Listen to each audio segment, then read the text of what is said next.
అండి.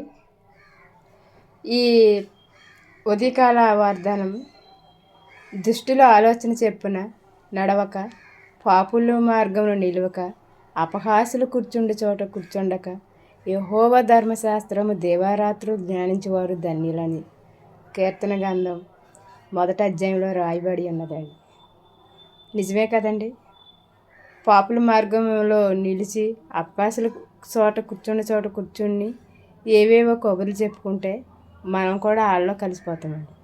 వాళ్ళ ఆడుకునే మాటల్లో మనం కూడా కలిసిపోతామండి. చూడండి, తాటి చెట్టు కింద నుంచుని పాలు తాగినా కళ్ళే తాగారు అనుకుంటారు. ఈ సమాజం అలాంటిది.